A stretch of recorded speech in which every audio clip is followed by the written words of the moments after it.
Ponto Final. Apresentação Roberto Fernandes.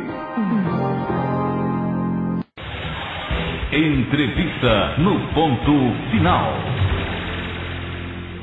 Eu estou aqui no estúdio com a secretária municipal de Planejamento e Desenvolvimento do município, Maria do Amparo Araújo Melo. Também está conosco aqui o doutor Zé Zolini, com quem nós vamos conversar. Secretária, bom dia, prazer tê-la aqui conosco. Bom dia aos ouvintes da rádio. Bom, a razão da nossa conversa com a secretária, Maria do Amparo Araújo Melo, é a questão do IPTU, né? Secretária, vamos ter um susto ao receber realmente o IPTU em casa? Não, considero que não, até por conta dos índices, do quantitativo, do impacto que isso provoca na grande maioria dos imóveis de São Luís.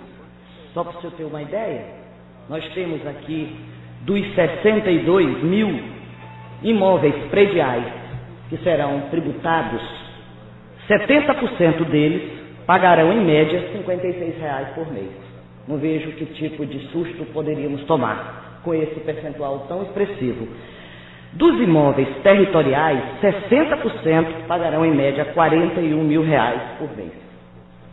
Bom, a informação de que nós teríamos um aumento de 8.000% em alguns casos do IPTU, isso se concretiza? Isso de fato nós vamos ter? A informação que teríamos? 8.000% de aumento em relação ao ano passado no IPTU, em alguns casos. O raciocínio não é bem lógico por esse caminho. Não é o valor do percentual do imposto. O senhor viu que eu dei 2 percentuais expressivos no total de imóveis que serão tributados em São Luís, e isso não se aplica. Agora, para um imóvel custar, ter um percentual de valer esse percentual de cobrança significativo, ele tem que valer isso, o imóvel tem que estar avaliado dessa forma. Sim, o IPTU é com base no valor venal do imóvel. Isso, ele é composto entre o territorial e predial. Bom, na verdade nós fizemos uma correção desse valor da planta genérica do imóvel. Que é exatamente o metro quadrado do territorial. E esse valor, como é que ele foi corrigido? É o seguinte, o que foi feito agora na gestão do prefeito João Castelo foi exatamente a atualização do metro quadrado territorial, que significa o anexo 1 da lei de IPTU, que é uma lei mais antiga, a lei de 2005. Não houve aumento de carga tributária, nós não mexemos nas alíquotas nem nos fatores. Então, quando nós atualizamos a PGV, que é o anexo 1, ele diz respeito ao metro quadrado, que foi trazido para frente. Nós temos aí, isso está constante, na Lei 4.570, de 22 de dezembro de 2005. Bem, com a atualização desse valor venal do metro quadrado, do metro quadrado, nós temos que aplicar a fórmula de cálculo do valor venal. Aí essa fórmula de cálculo do valor venal, ela leva em consideração diversos outros fatores, como eu posso colocar, área do terreno, valor unitário básico do metro quadrado na zona fiscal, que esse é o da planta genérica, fator de correção para terrenos, esse já tem um desdobramento entre a situação do terreno, topografia, solo, situação. Aí nós temos o fator de correção para cadastro de logradouros e temos o fator compensativo de mercado. Isso tudo faz parte dessa lei de 2005, nada foi alterado. A único coeficiente que eu vou chamar alterado na expressão do cálculo do valor venal foi o custo do metro quadrado terreno. Mas isso, ele tem relação direta com... ele é base de cálculo do IPTU. Completamente a base de cálculo do IPTU. Depois de calcular do valor venal, é que nós entramos na fórmula do imposto, que é o quê? O imposto é calculado sobre o valor venal mais a alíquota correspondente. Por exemplo, para imóveis que custem acima de 50 mil, caso que foi dada a isenção pelo prefeito João Castelo até 50 mil, acima de 50 mil, até 75 mil, a alíquota que eu vou utilizar, caso sendo predial, vai ser de 0,6. Acima de 75 mil, vai ser 0,7. Aí tem a condição, se ele é particular, se ele é residencial ou comercial. Se ele for comercial, nós vamos aplicar 1,2, que é o que está definido na lei. Ele paga um IPTU maior. É diferente, a alíquota de correção é diferente. Até pela natureza. Pela natureza do próprio imóvel. Pela natureza, pois não. Mas foi dito que haveria um aumento da faixa de isenção. Passou para 50 mil. Pois não. Se não fala a memória, era o quê? Era 10 mil reais. Passou para 50. Para 50. Mas com esse aumento do valor da planta genérica, essa base de isenção, ele não se dilui? Não se dilui. Não se dilui. Deixa eu lhe explicar. Como eu tenho como base de cálculo o valor do imóvel, o seu imóvel vai custar vai valer para o IPTU o que ele tem de valor venal, independente se eu tenho 10%, 15%, 20% de isentos. Isso independe completamente. Se eu tenho um imóvel que valha 2 bilhões, né? Sim. 2 milhões, o que é que eu faço? Eu calculo, dá 14 mil reais, um exemplo, 14 mil reais de imposto. Tivesse 182% de isentos, tivesse 50% de isentos, ele continuaria valendo 14 mil reais. O senhor entende? Um não interfere no outro. Não, mas porque, por exemplo, uma das características que eu acho absolutamente correto do IPTU é o fato de ele ser progressivo e de ele procurar ser o mais socialmente justo possível. Ou seja, aqueles que podem mais, pagam mais para até que você possa ter uma base de isenção maior. Né? Até para que você possa ter uma base de isenção maior. Pois não. Dentro dessa configuração, o que é que com esse IPTU de 2011, o que foi dito é que ou foi necessário aumentar mais aqueles que podem pagar para poder ter essa base maior. É isso? Então eu vou precisar contextualizar um pouquinho melhor. Por exemplo, competência, a lei necessita que o gestor ele trabalhe com a aplicação do IPTU, está na Constituição, isso é obrigatório, é por lei. Bem, nós temos uma planta de valores genéricos defasada há 12 anos, correto? Certo. Isso é fato. Sim. Então, é obrigação também do gestor atualizar a planta de valores, já que ela é base de cálculo do IPTU, correto? Não sei se eu estou indo na linha do seu raciocínio. Muito bem, qualquer coisa eu queria solicitar aqui a contribuição da doutora Zolini, que é secretária adjunto da Fazenda, para até aprofundar mais algum detalhe que eu não tenha conseguido esclarecer. O microfone está aqui, já porque na hora que sentir necessário, então, pode também. Veja bem se eu estou na linha. Quando eu digo que é obrigatório fazer essa aplicação, então o correto é exatamente o que foi feito. Foi feita a pesquisa de mercado para levar o metro quadrado para os valores mais próximos de mercado, não exatamente o de mercado. Até porque a planta não se baseou em 100% do trabalho levantado de campo, apenas em 70% dele.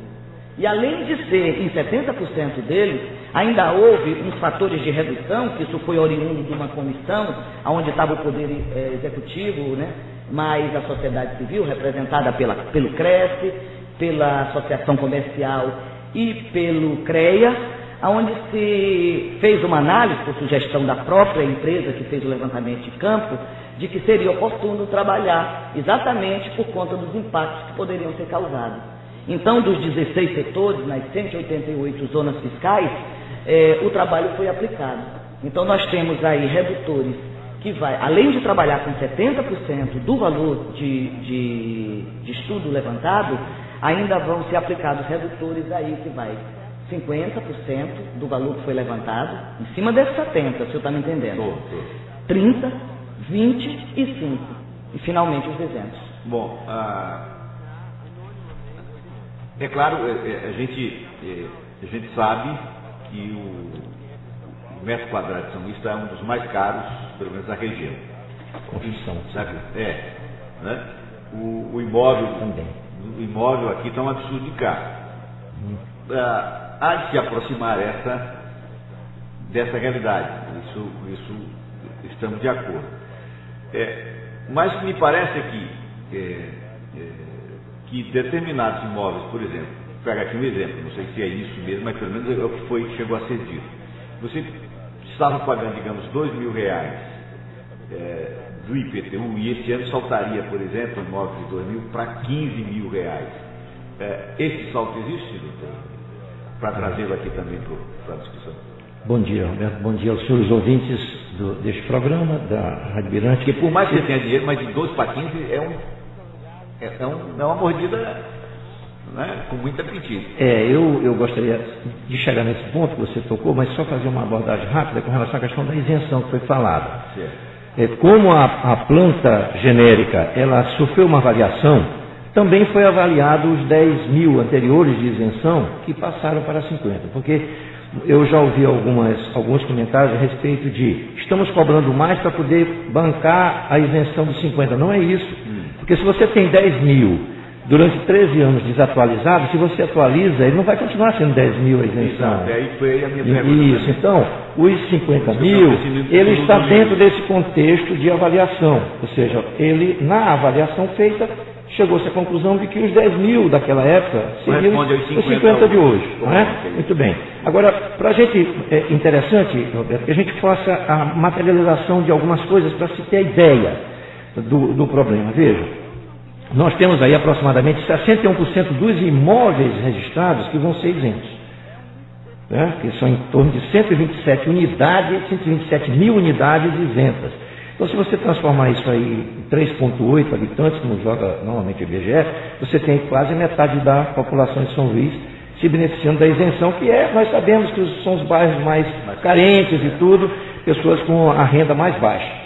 E a tendência de subida desses lugares onde, em determinados momentos, nesses últimos 10 anos, o eixo mudou. Por exemplo, nós tínhamos avenidas holandesas até 15 anos atrás, era residencial, hoje ela virou comercial, e à medida que os espaços vão se ocupando, os que existem vão ser mais caros, e aquilo, você comprava um terreno há 15 anos atrás por 60 mil, hoje você é por 600, então o metro quadrado que era 100, hoje virou R$1.000, essas coisas mudam em função não só das melhorias, mas também em função do eixo do que vai ser aquela parte.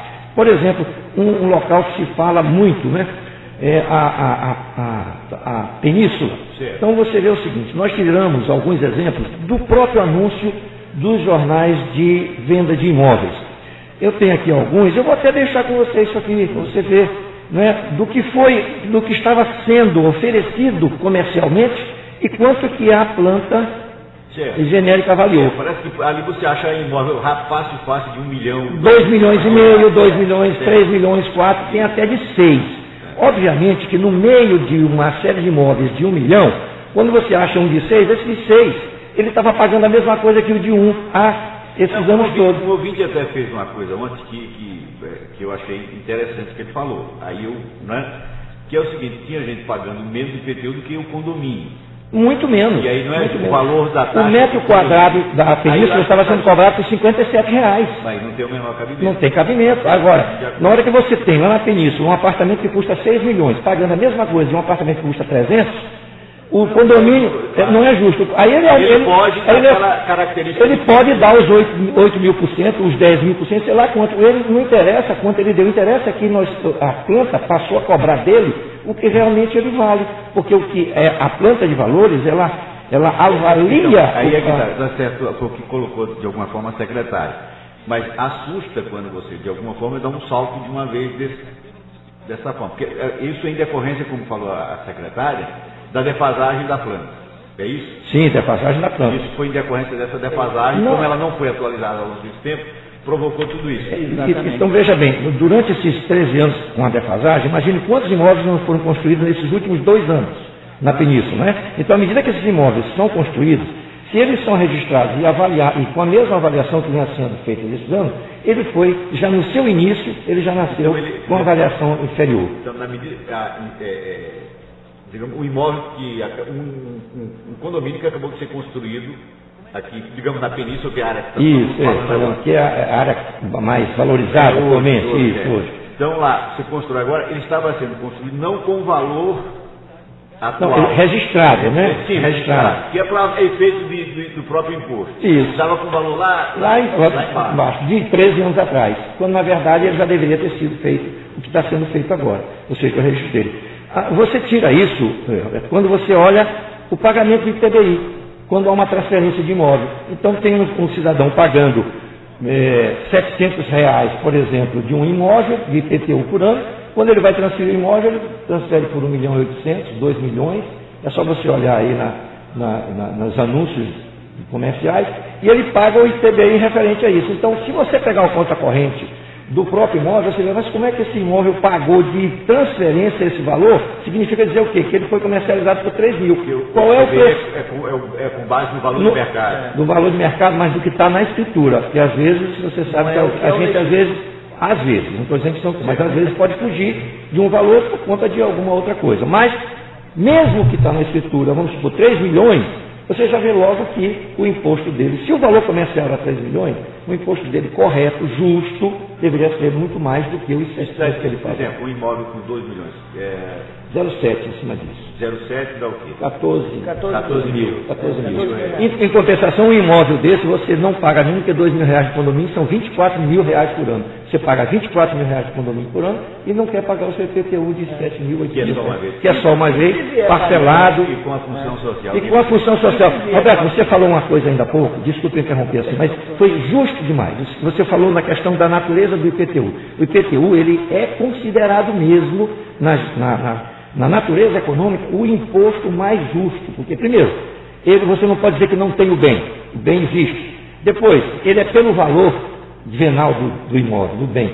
E as avaliações são feitas, são fáceis de serem feitas. E você tem uma taxa que tributa em cima disso. Então não há mistério.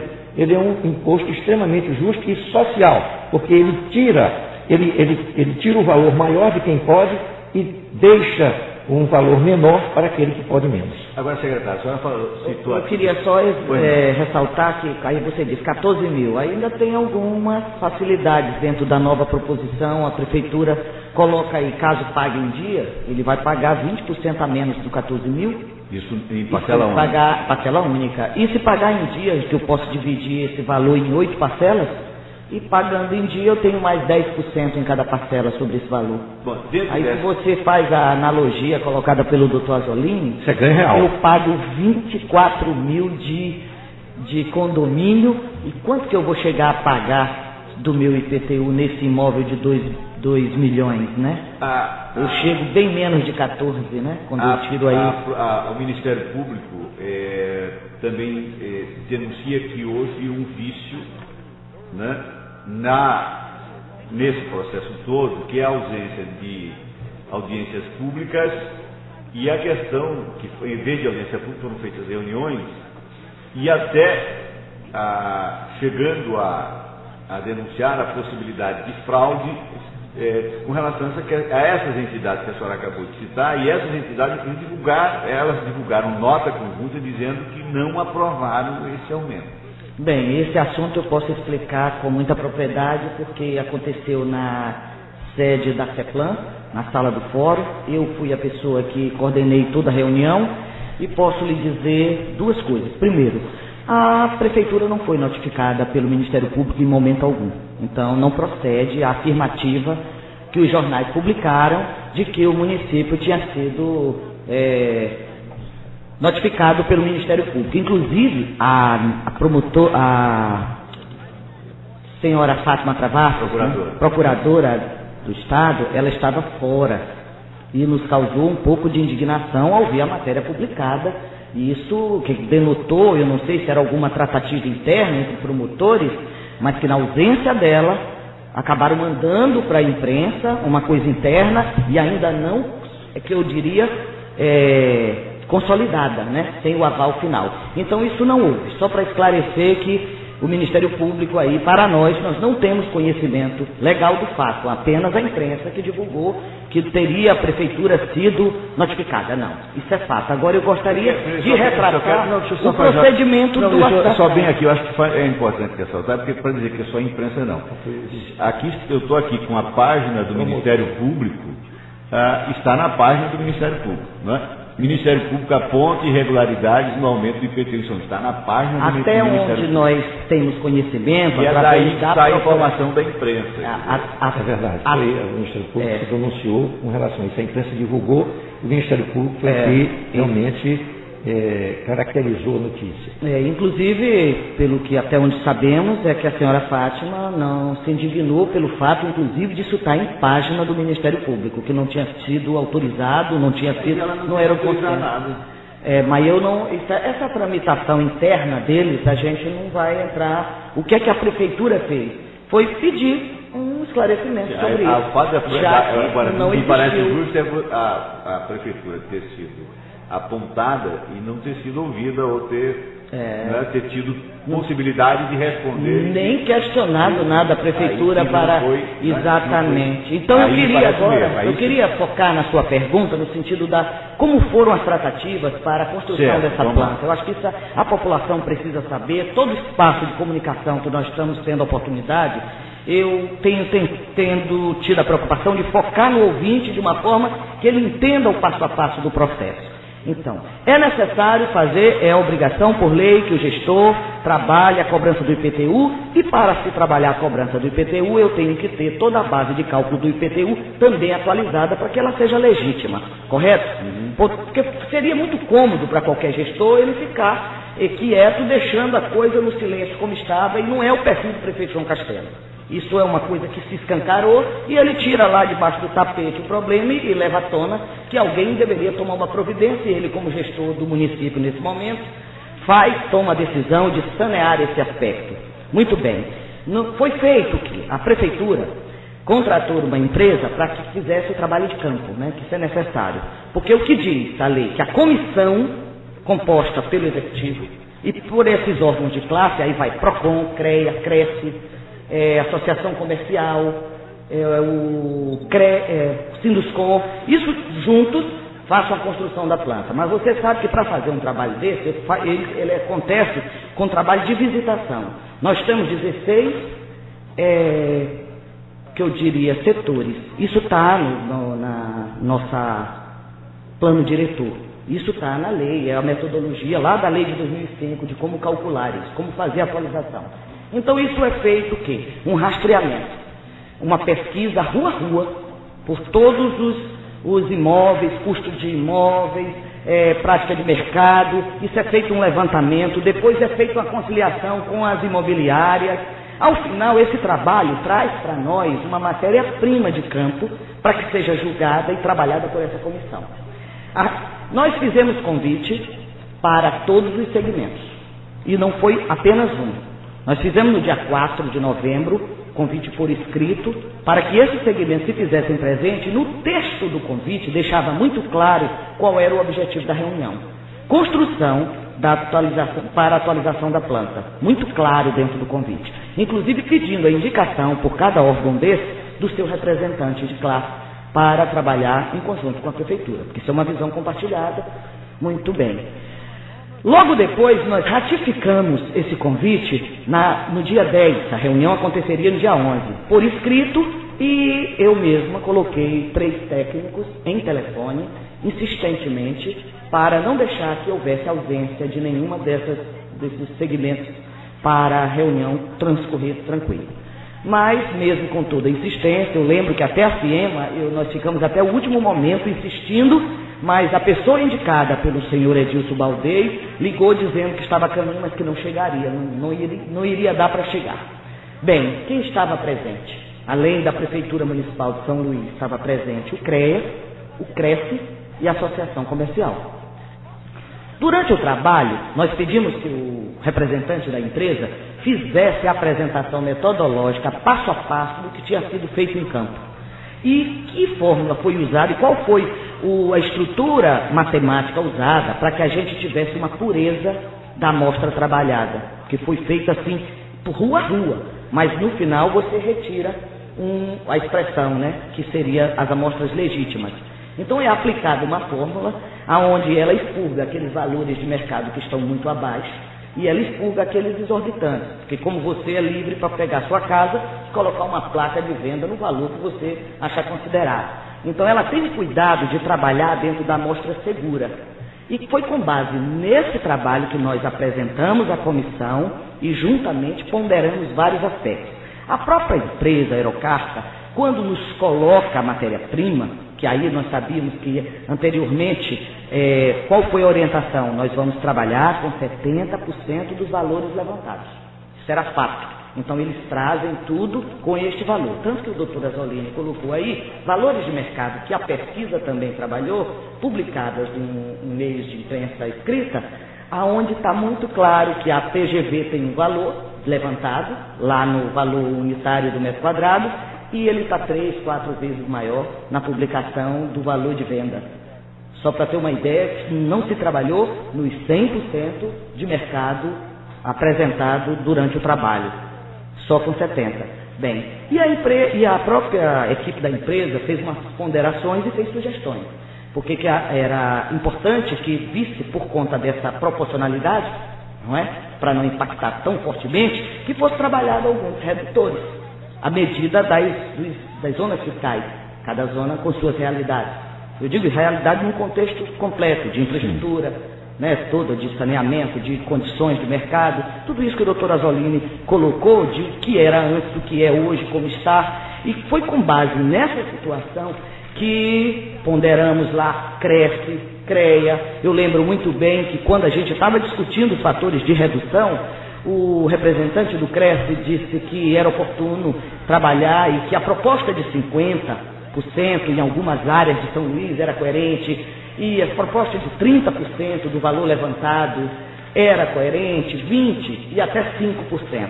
Bem, discutimos e ele colocou: secretário, isso está muito bem feito, porque está alinhado ao princípio constitucional, né, que é justiça fiscal. Então, mesmo que tenha sido levantado de mercado um valor muito maior, mas o sentimento, a responsabilidade nossa é fazer o proporcional para cada realidade. E foi com esse sentimento e endossado pelo representante do CREA, que disse que era momento, que o município estava muito ausente dessa posição, que a especulação imobiliária estava muito grande e que tinha que haver uma medida, e que bom que o prefeito tenha tomado a medida de trabalhar com essa atualização. E isso foi um senso comum, ponderamos, não houve votação, houve anuência, concorda, todos concordaram, a ata foi redigida, eu mesma li a ata no recinto, perguntando se havia alguma dúvida, se o que era para estar expressado estava constante na ata, e todos foram unânimes na posição, correto, todo mundo assinou, num ambiente de muita tranquilidade até.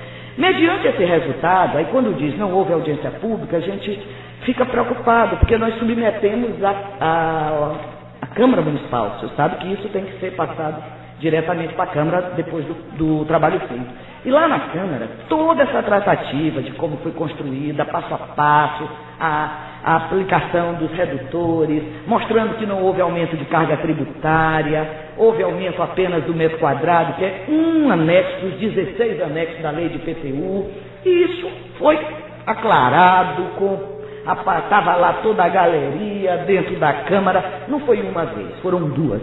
Aí o que ocorre? Processo totalmente transparente. Agora, eu acho que todos os segmentos que querem averiguar, nós estamos abertos, nós dispomos do material original, assinado, inclusive com registros fotográficos. Na Câmara, por exemplo, na questão da Câmara, há uma questão de ordem legal, que é a questão levantada também de inconstitucionalidade, que teria que ter sido pela lei complementar, segundo o Ministério Público. Eu não sei se essa informação também chegou, no caso seria a Procuradoria do Ministério. Chegou, mas eu creio que essa já está justificada. Doutor Azzolini quer esclarecer alguma coisa sobre essa? Tem informação? Porque ela, segundo o Ministério Público, teria sido votada com base, teria que ter sido uma lei complementar, por exigência do artigo 146. Mas isso é uma questão de forma.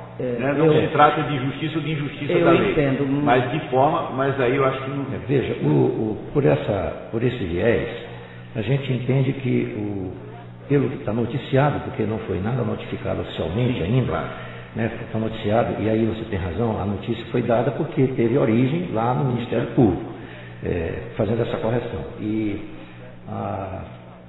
por esse viés, a gente entende que o Ministério Público ele não questiona essas outras causas. Não. Ele apenas questiona o ponto de inconstitucionalidade da lei. Inclusive, ele pela própria notícia que foi dada, com origem no Ministério Público, repito, ele também... Aqui é o que se chama de vício formal. Ele também busca a inconstitucionalidade do Código Tributário Municipal. Ele fez as duas coisas, é isso?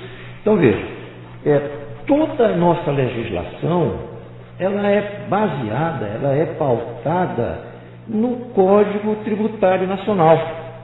Ela obedece às leis complementares, ela obedece à Constituição, ela obedece à Lei Complementar 123, que instituiu a lei da micro e pequena empresa, onde foi instituído o Simples, ela obedece à Lei Complementar 128, ela obedece à Lei Complementar 116. Então, a consolidação que foi feita em 1998, vai ter um questionamento agora após 13 anos. Quer dizer, nós estamos com um Código Tributário durante 13 anos, que ele é todo baseado no Código Tributário Nacional, como são os outros códigos, porque existe lei maior para isso, a Constituição ela prega sobre isso, sobre tributação, o Código Nacional Tributário Nacional prega sobre legislação, e quanto a esse viés de que houve o vício por conta dessa história de que é lei complementar que tem que ser válido com lei complementar e não com lei ordinária, há todo um procedimento da Câmara que explica o motivo por que essas leis ordinárias elas têm valor de lei complementar. Isso é uma questão que vai estar afeto à Procuradoria-Geral do município e que a gente às vezes até não se arrisca a estar falando porque nós não somos da área e seria interessante que o nosso jurista, o nosso defensor, ele mesmo tivesse os argumentos adequados para esse ponto. Só que a Câmara Municipal, ela é conhecedora disso, foi unânime a votação, então o que eles fizeram, acredito que era o que eles acham que deveria ter sido feito. Certo. Bom, eu vou pedir permissão para fazer um intervalo comercial, a gente volta logo em seguida, um instante só. Estamos aqui no ponto final, conversando com a secretária municipal de Planejamento e Desenvolvimento de São Luís, Maria do Amparo Araújo Melo, e também conosco o secretário adjunto, José Zolim, com quem nós estamos conversando. Bom, eu queria abordar a questão aqui que é uma questão que de imediato se faz referência, secretário e doutora Zolim, que é a questão voltando à natureza do IPTU. Pois não. Né? Por lei, a cobrança do IPTU, ele precisa também atender, o município precisa oferecer, no mínimo, se eu não estou equivocado, 3 políticas públicas para determinada comunidade, determinado bairro, que é pelo menos escola, etc, etc. E estamos vivendo um momento de muitas queixas em relação à ação do município em relação à cidade. E se isso não é exatamente a razão, porque quando se fala de aumento de IPTU, muitas das vezes há uma revolta. A principal referência que você faz é asfalto. Na cidade de São Luís, pelo menos, mas o asfalto não está bem, essa coisa toda. Eu gostaria que a senhora, por exemplo, como justificar para aqueles que vão pagar aumento, se há uma certa inquietação, uma certa insatisfação em determinados setores da administração municipal. Mas eu queria pedir permissão também, antes da senhora responder essa questão, ao Cássio da cidade do Pará, que já ligou bem umas 3 vezes aqui, caiu ligação, certamente gostaria de fazer alguma pergunta, e vamos ouvi-lo então. Cássio, bom dia. Cadê o ouvinte? Alô? Alô? Bom dia. Bom dia. Pois não, Cássio? Eu gostaria de saber como é que eu faço para saber se a minha casa está isenta ou não no IPTU. Ok. Você quer saber? Você mora onde? Na cidade operária. Na cidade operária. Ok. Como é que ele pode saber se a casa dele está isenta? Cássio, bom dia. Você pode entrar na página da internet, se você tiver internet, da Prefeitura, e você vai ver lá o ícone da Secretaria de Fazenda Municipal. Você vai clicar e vai abrir, vai aparecer a página da Senfaz, Secretaria de Fazenda Municipal. Tem um campo que está bem destacado, que é de IPTU. Então você vai clicar nesse campo IPTU e lá vão aparecer todos os indicadores do que você precisa. Se você quer tirar a segunda via do seu IPTU para pagar já este ano, embora ainda não tenha recebido o carnê, se você quer saber se você está isento ou não, você também vai clicar. Você coloca a inscrição do seu imóvel, que lá vai sair se você está isento, se você vai ter que pagar, quanto é que vai ser, Se você quiser pagar a cota única, já vai sair o documento de arrecadação municipal, já vai sair com o código de barra já com o desconto. E se você quiser fazer parcelado, você vai retirar as parcelas, que você pode tirar a primeira, enquanto aguarda se você ainda não recebeu o seu carnê. Você vai entrar no www.saoluis.ma.gov.br, que é a página da Prefeitura, e lá estão todas as demais secretarias com seus ícones. Você vai ligar, repito, na Cefaz. Se você não tem condições de ter a internet, ou então de estar em algum local que você não possa acessar, você pode procurar a Secretaria Municipal de Fazenda, que no atendimento eles lhe informam imediatamente. Tá?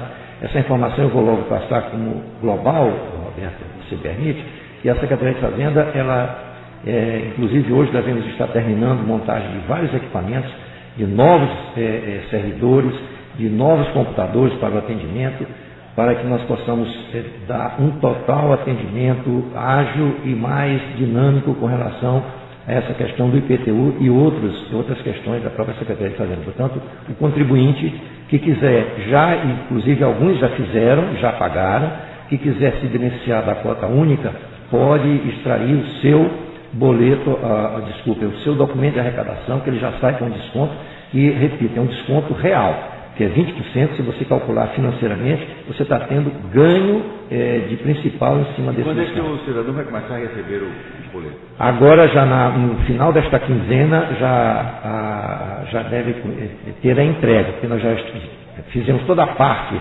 de impressão, os Correios já estão na parte de distribuição e postagem. Portanto, até o dia 31, que é a data inicial para o pagamento, para prazo de cota única, acreditamos que todos já têm o seu carnê. Mas mesmo assim, quem não quiser pode acessar ou pode ir buscar uma segunda via na Secretaria de Fazenda. Eu vou ocupar um pouquinho o espaço para falar com o Cássio, para que ele leve aí para seu bairro, Cássio. A cidade operária teve aí um percentual de isenção de 96,50%. É muito expressivo, e aí você socializa com quem não está ouvindo a rádio, para quem não tem informação. Então deixa eu só, eu queria uma dúvida só aqui ressaltar sobre a cidade operária. E só ressaltar que para que a população entenda que isenção é não pagar IPTU. Isso. Se eu sou isento, eu não pago IPTU. E não significa dizer que a prefeitura não trabalha nas atividades de uso coletivo na comunidade que está isenta. Nada tem relação. A prefeitura continua com o compromisso como um todo. O isento não quer dizer que eu esteja à margem de um processo de beneficiamento. Não. Você é isento para pagar, porque sua capacidade de pagamento você não tem para contribuir. É justo, faz parte da justiça fiscal, de que paga mais quem tem mais, paga menos quem tem menos, e não paga nada quem não pode pagar. Tá certo? Por que 96% e não 100%? Só para me entender. Porque alguns imóveis estão acima de 50 mil reais. Porque reformaram. Eu estou falando que a cidade operária é um conjunto habitacional. Então ela foi entregue com um padrão. Isso.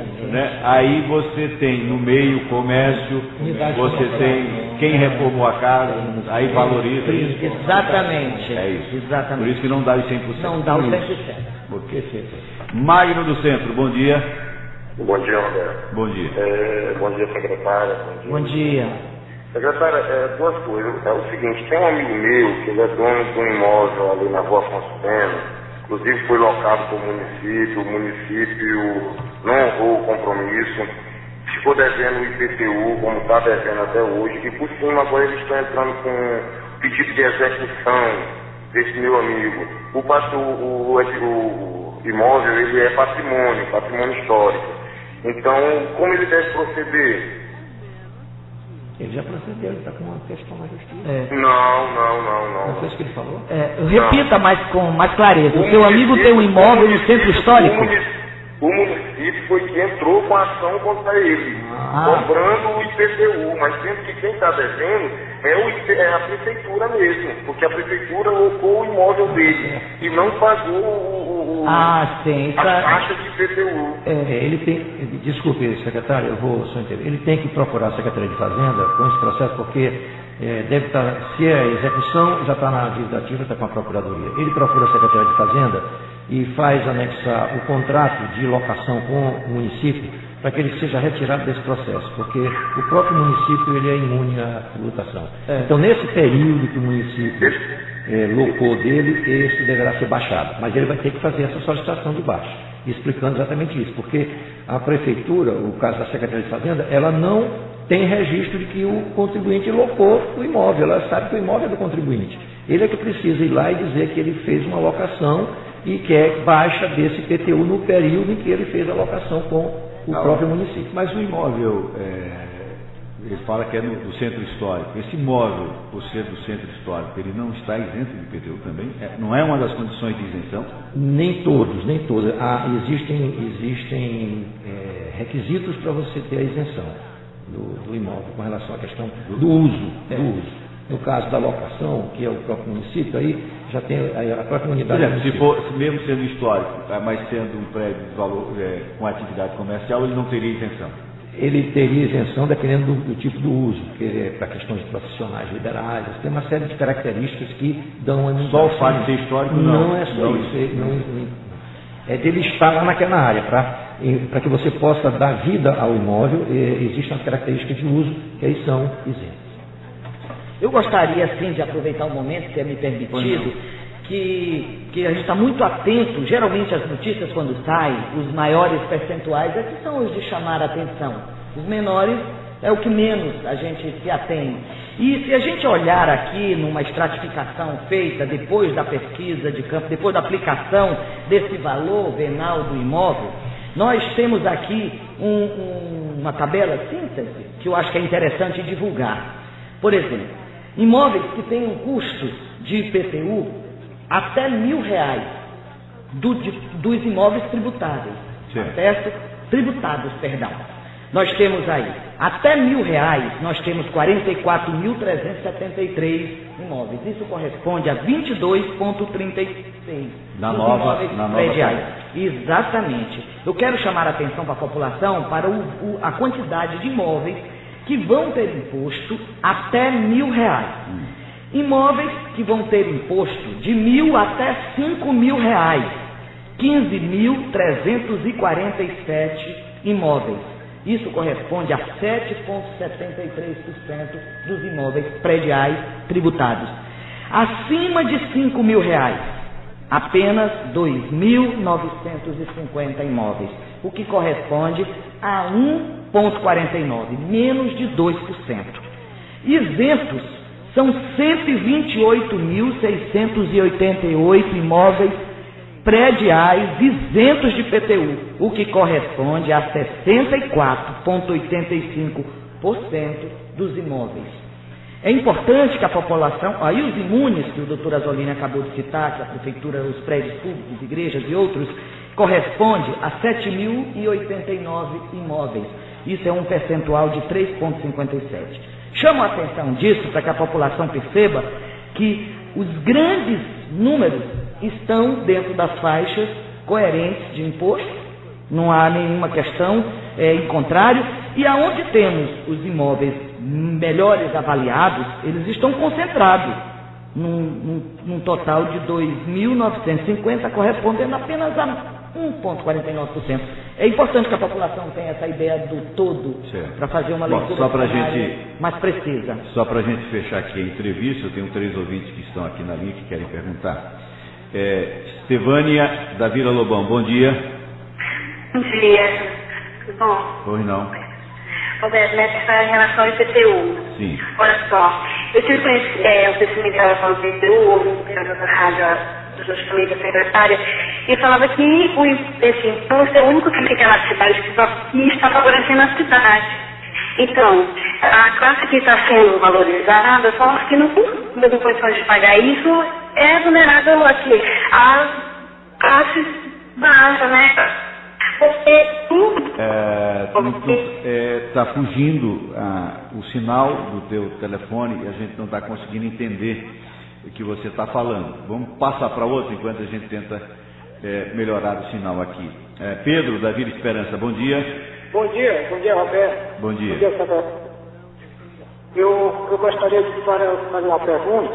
Na verdade, é uma dúvida que eu tenho e está me deixando inquieto, que é, acho que o imposto tem que se pagar, da maneira coerente. Eu tenho um imóvel lá na Vila Esperança, fica cerca de 1.500 metros da BR. E o endereço ficou como BR-135, Avenida Emiliano Menezes, e não realmente a rua onde eu moro. E com isso, a 1.500 metros da BR, vou pagar um imposto igual a quem está na beira da BR, ou seja, um valor venal maior. Isso está me deixando inquieto. Eu gostaria que o senhor mandasse seus técnicos, revesse essa situação, ou se essa situação está correta pela prefeitura. Ok, obrigado a você. Já a secretária ali responde. Vou lá colocar o doutor Flávio do Renascença. Doutor Flávio, bom dia. Bom dia. Vamos mudar de linha, porque senão também não vai dar para ouvir. É a grande digital, os aparelhos digitais das nossas operadoras que têm feito isso, tirado o sono da gente aqui. Diz que a nova tecnologia está desse jeito, imagina. Vamos ver agora se dá certo. Doutor Flávio? Bom dia, Roberto. Bom dia. Eu gostaria de levantar uma questão, né? A seguinte questão: na estrutura, formação e composição da receita tributária própria do município, eu gostaria de perguntar ao doutor Suíne qual é a participação do IPTU e qual é a participação do ISS. Porque eu percebo, considerando que o IPTU não é um imposto coercitivo, um esforço fiscal de cobrança de IPTU em detrimento ao ISS. E o que a gente percebe como contribuinte é que a máquina fiscalizadora do município é extremamente deficiente no que se refere ao ISS.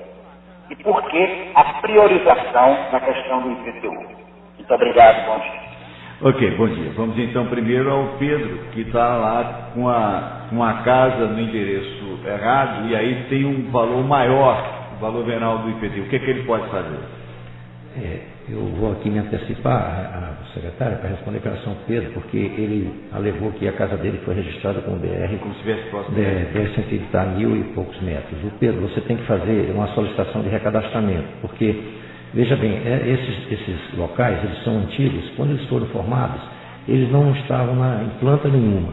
Então isso foi, como não tinha nome de rua, não havia registro, o cadastramento inicial foi feito dando como referência a BR-135, como até hoje alguns imóveis estão assim. Então, para evitar isso, você pode pedir o seu recadastramento para poder que seu imóvel fique cadastrado dentro daquela região e que venha a ter exatamente a mesma avaliação da área como um todo. Portanto, urgentemente você tem que procurar o órgão de cadastramento imobiliário. A questão do doutor Flávio? O doutor Flávio falou com relação a que ele fez duas colocações. Ele pediu primeiro a questão dos percentuais e ele falou com relação à questão da gana de cobrança do IPTU. Primeiro aspecto. Vamos ver a questão numérica, que ela é muito simples, né? O ISS, na composição da receita do município, ele está em torno de 17%. Hoje é em torno de 17%, a composição dele. E o IPTU, ele representa em torno de 2,5%. Vamos arredondar para 3%, que nós estamos num ano já diferente, 3%. Bom, então, veja, não é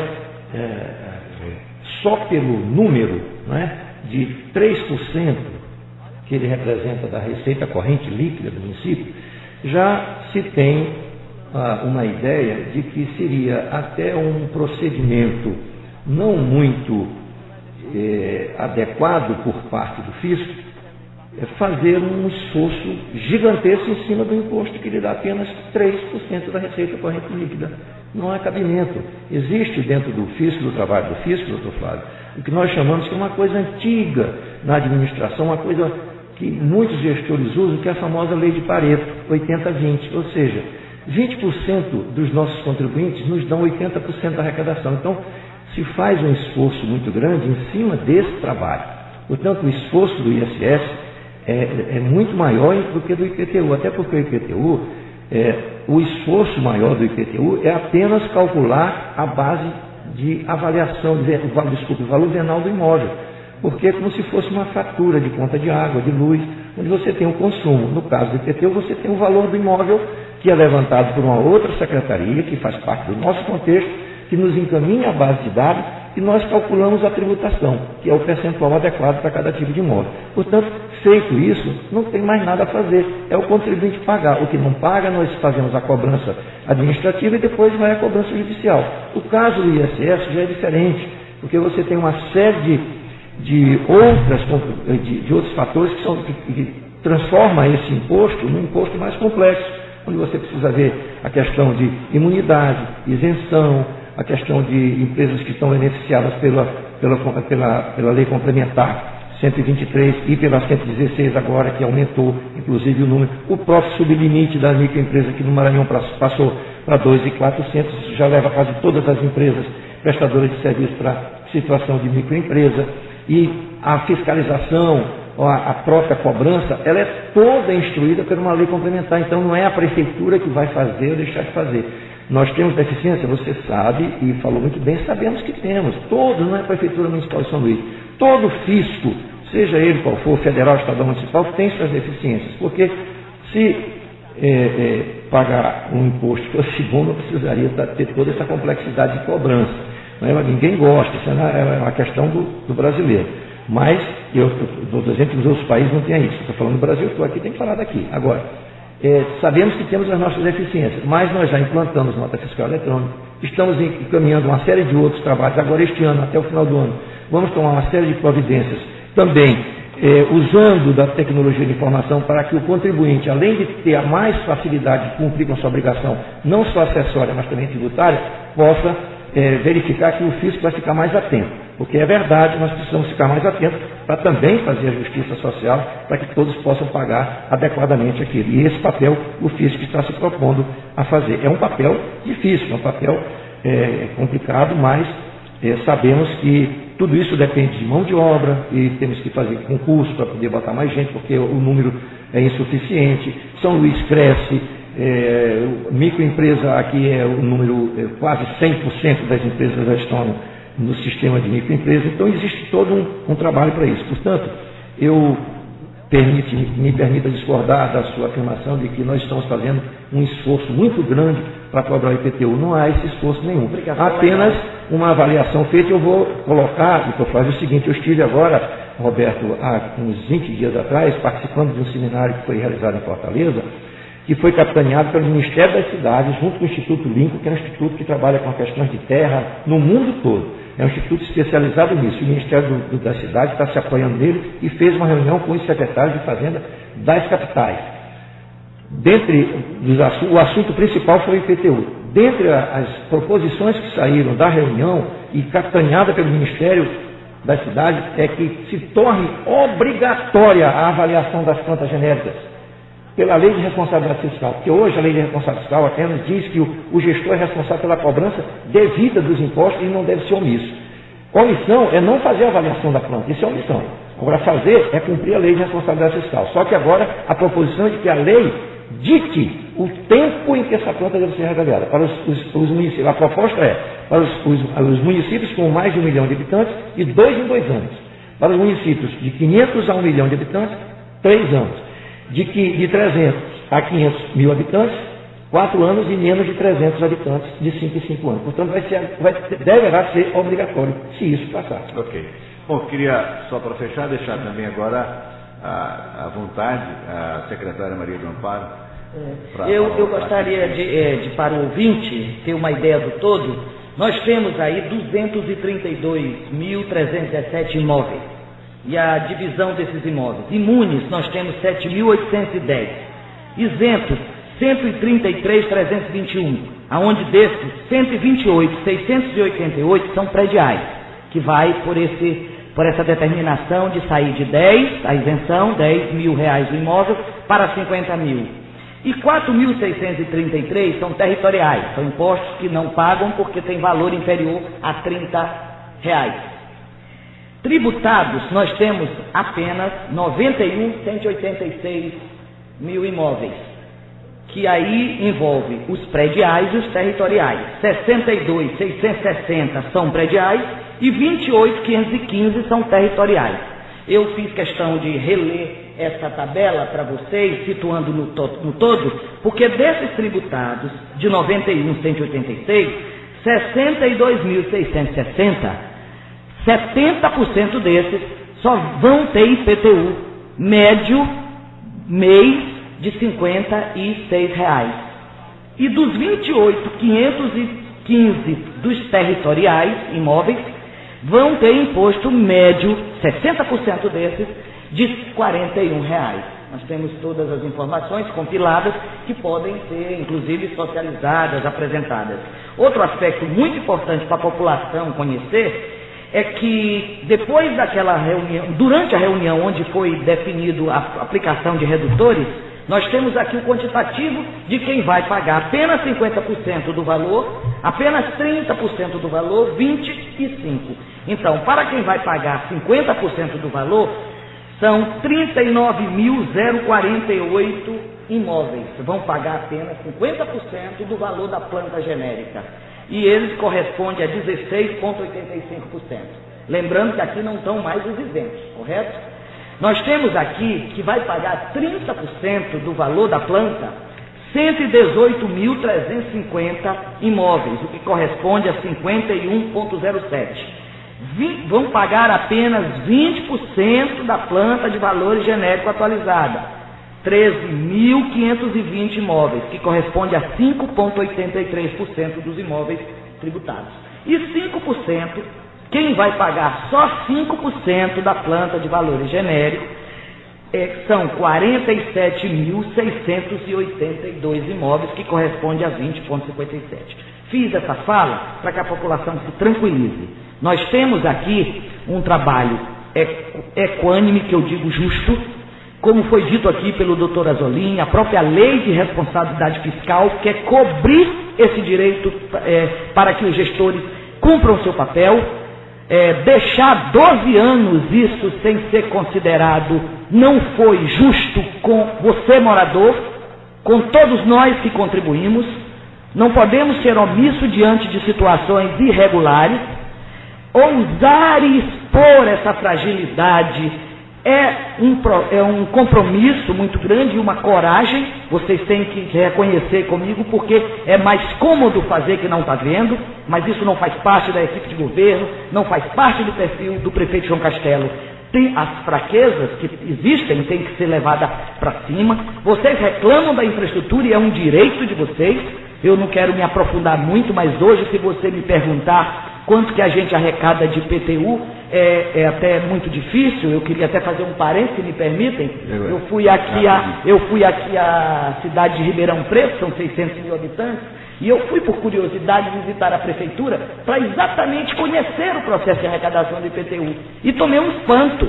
Para 600 mil habitantes, eu tenho uma arrecadação de 300 milhões, quando São Luís, se não tivesse inadimplência, estaria arrecadando aí em torno de 70 mil reais. É gritante. Por isso, milhões, perdão, por isso que a população urge e pede, e veja que o prefeito ele não para. Porque se a gente não pode depender apenas da receita própria, já que um dos contribuintes, embora não seja o mais expressivo, também é comprometido. Nós temos que ter um olhar em todas as esferas para não falhar com os compromissos com a população. Mas eu quero tranquilizar vocês que dentro de uma estrutura já assegurada de recursos, isso, e eu quero inclusive agradecer o governo federal, tem sido assim um grande parceiro de gestão no fomento dos recursos, aonde a gente está conseguindo até utilizar a receita própria, que eu digo sempre, como o prefeito fala, como fermento, porque você recebe 96%, bota 4%, recebe 90%, bota 10%. Como é obrigatório as contrapartidas, a gente tem usado um pouco desse recurso para isso. Mas o que não inibiu o prefeito João Castelo de executar obras com recurso da receita própria, como nós temos aí a Santos Dumont, que foi feita com receita própria, o Parque Vitória, nós temos ali no Caratativa, aquela outra avenida ali do Carlos Vasconcelos. Então, coisas que estão sendo feitas com recurso próprio, dentro dessa margem estreita de execução. Então eu quero deixar a população assim tranquila, que o trabalho é transparente, é sério, E todas as informações aqui colocadas são legítimas, verdadeiras e podem ser confirmadas a caso de qualquer interessado junto às respectivas secretarias, junto à Fazenda, com o doutor Azzolini, que está aqui presente, junto ao Planejamento, comigo, que respondo pela pasta.